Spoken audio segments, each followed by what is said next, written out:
عزوز سلامتنا تقبلونا إذا يوتيوب channel تعزبتي كم تصنحوا نزق وانزدلنا يم زيناتات حيزلكم قريبا لخو نمكتالكم بخبر عدم كبرات تعزبتي بركتبوا حبريتات نابيتو مستصعانو اقدموا ملقصي دما نوتيفيكيشن نخبصحكم زيناتات بوان نختكتاتلون نزا يوتيوب channel سبسكرايب بمقبار نايدول ملكت متواقع يترسعون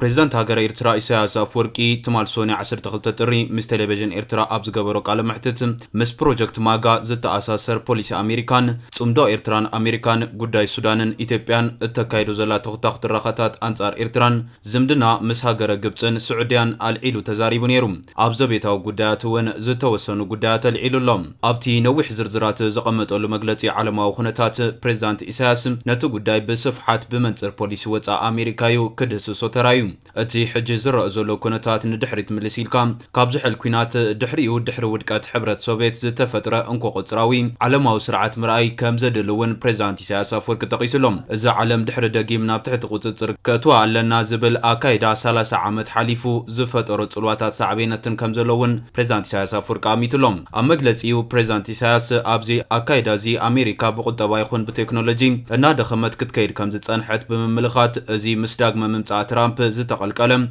بروجكت ماغا أمريكا دقيمكا عباي مقبار زبل سرت أمنت نوعلم كاب دخمت أمريكا زنقل مخانو مرأي كبل قليت ولم زوم أمريكا دقماي عباي كتكون زوسر زولو سقومتاتم أمو داتا انتاي إعلاموام بمبال دمام بريزيدنت إساياس أفوركي زوم زاقي ترخيبهم زلو أمتات قداما شتو بحريو تقاتات مونان ويمكو تتاري كبل بمقلات نفنزولا كم أبنت تقيسوا يركبالهم مخنات نيزدما ناي أمريكا قطباو تلوا بدرجة علم انا دخمس لازمتم نعوم من تختحيلو زوسر زولو سقومتات يكبلون بريزيدنت إساياس أفوركي ملاخيتلهم نايز زوسر زولو سقومتات بحجي زوسدن صعبيناتو انتاي كخونيم اتم كاند زطمتو زلو تشاينا روسيانين اب جرينلاند يخون فنزويلا تشاينا روسيانين زلوا سلازي أمريكا عباي من تختكون نتشاينا روسيان قدم كتقوازات أرالوا كبل بريزيدنت إساياس قليتلهم نايتي زوسر زولو سقومتات كاند علامة تشاينا روسيان مخانن زقالت بريزيدنت إساياس أفوركي كما شارقتنيتو هندي جابانن كوريان باكستانن اندونيسيان اب لاتين امريكان اب اوروبان كم فرنسا جرمنن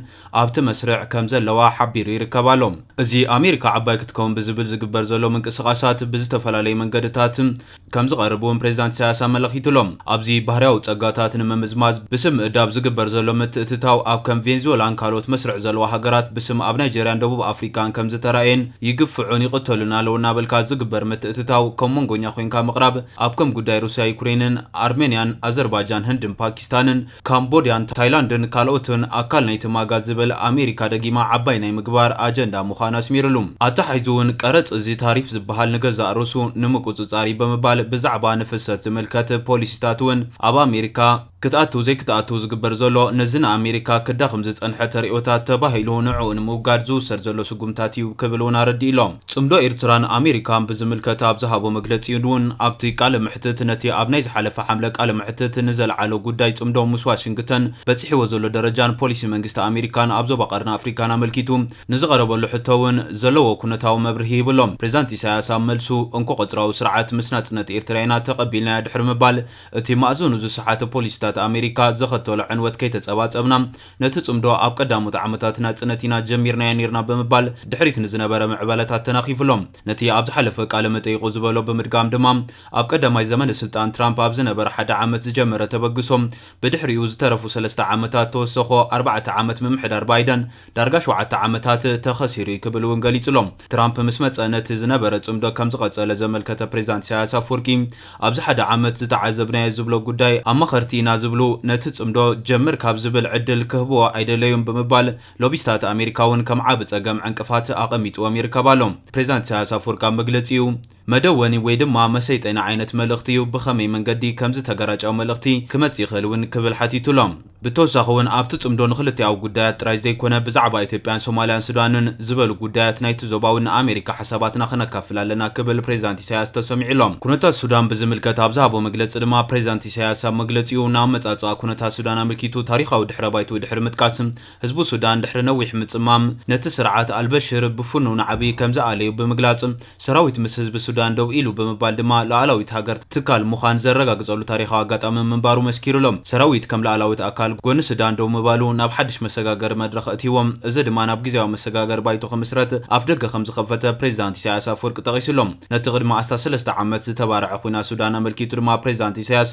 ንሱዳን ናብ ዕልቕልቕን ተእቲኻያ ወይ ድማ እንተ ተቆጻጽርካያ ንግብፂ ጫድ ሪፐብሊክ ማእኸላይ አፍሪካን ደቡብ ሱዳንን ኢትዮጵያን ኤርትራን ንቀይሕ ባሕርን ትጸሉ ብዝብል ብውክልና ናይ ኢሚራት ዓረብ ናብ ውግእ ከም ዘምርሐት ገሊጹ ይርከባሎም ኣብ ሱዳን ክሳብሎም ሕድሕድ ኩናት ኣይነበረን የለን እውን ዝበለ ፕሬዝዳንት ኢሳያስ ናይ ጀነራላት ግጭት ወይ ውድድር ኣይኮነን እዞም ጀነራላት እዚኣቶም ይኹኑ ሰራዊት ከም ላዕላዊ ትካል ናይ ሱዳን ዋናዊ ሓላፍነት ወይ ድማ ተልእኾ ተዋሂቦም ዝኸይድ ዘሎ እምበር ኣብ ስልጣን ዘወዳደር ምክንያት የብሎምን ክብል እውን ጠቂሱሎም ብምቕጻል ሱዳን ከም መዝረጊ መድረኽ ሰላም ቀርኒ አፍሪካ ተባሂሉ ዝተወስደ እዩ ብምባል ድማ ንዓና ሓድሽ ኣይኮነን ካብ ነዊሕ ግዜ ዝተዓዘብናዩ ነዚ ትማሊ ዝመፀና ንሕና ይንቕበሎን ኢና እቲ ዝውሰድ ዘሎ ስጉምታት እንታይ ዕላምኡ ክብል ሕቶ ኣልዒሉሎም ጉዳይ ብልጽግና ኣልዒሉ ኣብ ዝገለጸሉ እዋን ድማ ኤርትራ ናብቲ ብወገን ኢትዮጵያ ዝገዋሕ ዘሎ ኣዋጃት ኩናት ማያት ክትዕደም ከም ዘይትደሊ ፕሬዝዳንት ኢሳያስ አፈወርቂ ገሊጹሎም ኣዲስ ኣበባ ኣፍ ደገ ቀይሕ ባሕሪ ንምርካብ ትገብሮ ዘላ ዲፕሎማስያዊ ፕሮፓጋንዳዊ ምንቅስቓስ ኣብ ልዕሊ ላዕላውነት ኤርትራ ክህልዎ ዝኽእል ጽልዋ እንታይ ምዃኑ ምስተሓተም ንመዳመቒ ዝቐርብ ክብል ኣናኢስወሎም ኣዋጅ ኩናት ኣንጻር ህዝቢ ኢትዮጵያ እዩ ናይ ማያት ናይ ካልእ ዝበሃል መዳመቕቲ ዝቐርብ እዩ እዚ ኩናት ዘይተኣወጀሉ የለን ኩናት ናይ ማያት ኢልካ ምእዋጅ ንመን ንዓና ብቐጥታ ናብ ቀይሕ ባሕሪ ገለ ኣይኮነን ናይ ናይል ኩናት ኢኻ ትእውጅ ዘለኻ ንመን ኢኻ ትእውጀሉ ዘለኻ እቲ ኣዋጅ ናይ ኩናት ንመን ዝምልከት ክብል ሓቲቱሎም ኣብ ኢትዮጵያ ዘሎ መንግስቲ ኣንጻር ትግራይ ኣምሓራን ካልኦት ወገናት እቲ ሃገርን ኩናት ከም ዝኣወጀ ዝገለጸ ፕሬዝዳንት ኢሳያስ አፈወርቂ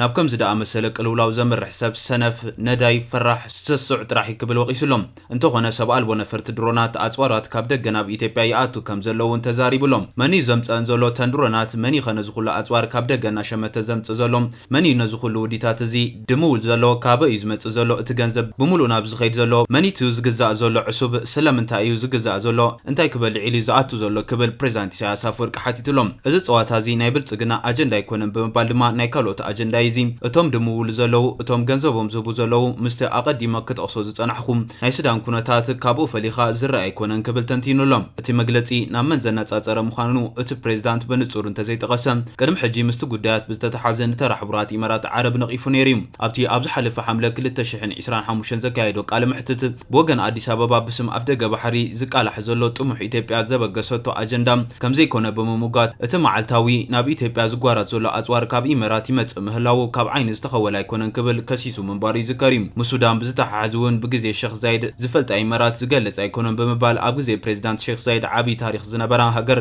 ኣብ ከምዚ ዝበለ ዕንደራ ክትወድቕ ዝሕዝን እዩ ብምባል ኣብ ዝተፈላለዩ ሃገራት ኣፍሪካ ኢዳ ተእቱ ምንባራ እዩ ፕሬዝዳንት ኢሳያስ አፈወርቂ ዝገልጽ ምስ ኢትዮጵያ ጥቡቕ ዝምድና ከም ዘለዋ ዝንገረላ ኢሚራት ዓረብ ነቶም ኣንጻር ሰራዊት ሱዳን ዝዋግኡ ዘለዉ ሓይልታት ዳዕሚ ኣልሰሪዕ ብምድጋፍ ክትክሰስ ምጽናሓውን ይፍለጥ ኣቡዳቢ ግን ነቲ ጸብጻባት ትነጽጎያ ኢትዮጵያ ኣብዚ ዝሓለፈ 2 ዓመታት ብፍላይ ኣብ ቀዳማይ ሚኒስትር አብይ አሕመድ ኣትሒዝካ ዝተፈላለዩ ሚኒስትራት ወታደራት ኣዘዝቲ ኣምባሳደራትን ፖለቲከኛታትን ንዋነት ኣፍ ደገ ባሕሪ ዝምልከት ብዝተፈላለየ ግን ናብ ሓደ ዕላማ ዝቐንዐ መግለጽታት ከስምዑ ከም ዝጸንሑ ዝፍለጥ እዩ እዚ ድማ ኤርትራ ናጽነታ ካብ ዝረኸበትሉ እዋን ኣብ ምቁጽጻር ወደባት ጌጋ ፈጺማያ ብምባል ነቲ ኣብ 1999 ብወግዒ ዝተኣወጀ ናጽነት ላዕላውነት ኤርትራ ኣብ ሕቶ ምልክት ክሳብ ምእታው ከም ዝበጽሑ ይፍለጥ እዚ መግለጽታት ኢትዮጵያ ካብ ተጠቃምነት ናብ ዋንነት ካብ ሓሊፉን ወታደራዊ ህላዊ ክሳብ ምውሓስ ናብ ዝብል ከዓቢ ክረአ ዝጸንሐ እዩ ፕሬዝዳንት ኢትዮጵያ ታየ ኣጽቀ ስላሴ ኣብ ጥቅምቲ 2025 ንፓርላማ እቲ ሃገር ኣብ ዝሃቦነ ኢትዮጵያ ኣብ ዓለም ቅድሚ 30 ዓመት ኣፍ ደገ ባሕሪ ብዘይፍትሓዊ ኣገባብ ከም ዝተመንዝዐት ተዛሪቡ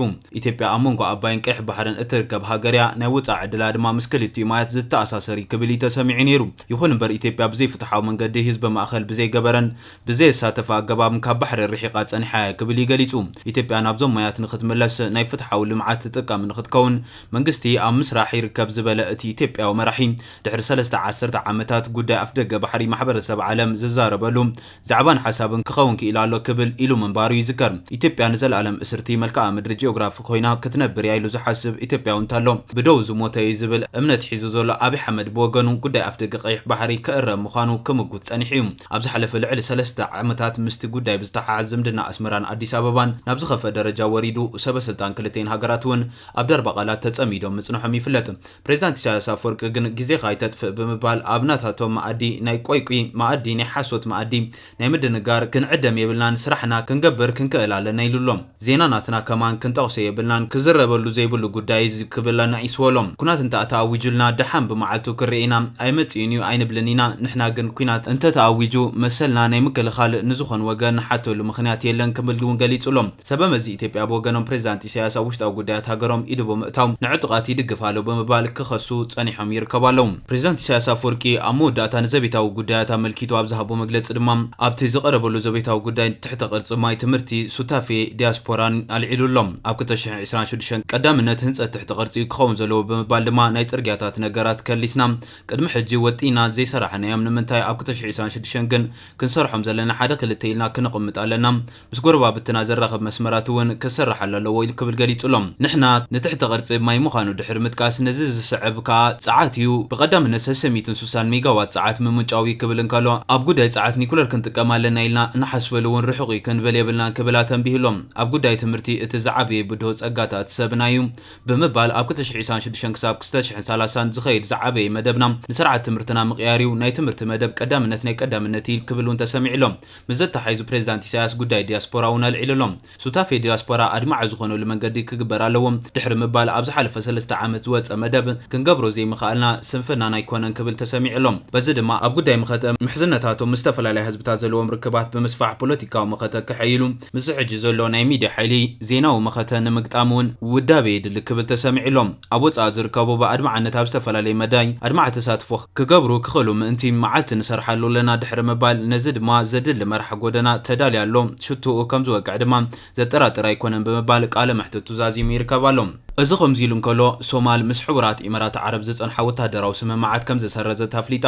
ኢማራት ዓረብ ኣብ ቀርኒ ኣፍሪካ ዝነበራ ምቁፅጻር እናሳነቱ ትኸይድ ከም ዘላ እውን ይግለጽ ኣሎ ኣብ መቃዲሾ ዝወፀ መግለፂ ከም ዝበሎ ቤት ምኽሪ ሚኒስትራት ብዝሕለፈ ውሳነ መሰረት ኩሉ ምስ ኢማራት ዝጸንሐ ወታደራዊ ስምምዓት ኣሎ ጠንቂ ናይ ውሳነ እንታይ ምዃኑ ግን ብንጹር እንተዘይገለጸ ኢማራት ምስ ሶማሊላንድ ዘለዋ ድልድል ርክብ ከምኡ እውን ኣብ ዝሓለፈ መዓልታት ካብ ዓደን ዝሃደመ መራሒ ተነጸልቲ ጉጅለ ደቡብ የመን ብደገፍ አቡዳቢ ብጃልባ ናብ ወደብ በርበራ ድሕሪ ምእታው ብምስጢር ብመቃዲሾ ኣቢሉ ናብ ኢማራት ተወሲዱ ዝብል ጸብጻባት ንመንግስቲ ሶማልያ ባህ ከም ዘይበሎ ይፍለጥ እዚ ከምዚ ኢሉ እንከሎ ሶማልያ ምስ ስዑድ ዓረብ ናይ ምትሕግጋዝ ውዕል ክትፍርም ምዃና ገሊጻ ኣላ መንግስቲ ሶማል ምስ ስዑድ ዓረብ ናይ ክልቲያዊ ሓበራዊ ስምምዓት ጸጥታ ምክልኻልን ክፍርም እዩ እዚ ምንቅስቓስ ድማ ንስዑድ ዓረብ ከም ቀንዲ ስትራቴጂካዊ መሻርክቲ ሶማል ኣብቲ ዞባ ገይርዋ እዩ ዝርከብ እቲ ለውጢ መንግስቲ ሶማል ብሰንኪ ምትእትታው ሕቡራት ኢማራት ዓረብ ኣብ ጉዳይ ሶማሊላንድ ካልኦት ናይ ጸጥታ ምትሕግጋዝ ዝፈጠሮ ቁጥዕ ዘንጸባረቐ ኮይኑ ኣብ ክንዱ ድማ ምስ ሪያድ ዝያዳ ጥብቂ ቁጠባዊ ፖለቲካዊ ኺዳን ንምስራት ዝተወስደ ስጉምቲ ምዃኑ ተገሊጹሎም እዚ ድማ ኣብ ቀርኒ ኣፍሪካ ዝረአ ዘሎም ናይ ሓይሊ ሚዛን ምቅያር ሃገራዊ መሽመጥ ኣብቲ ዞባ ዘለዎን ጽልዋ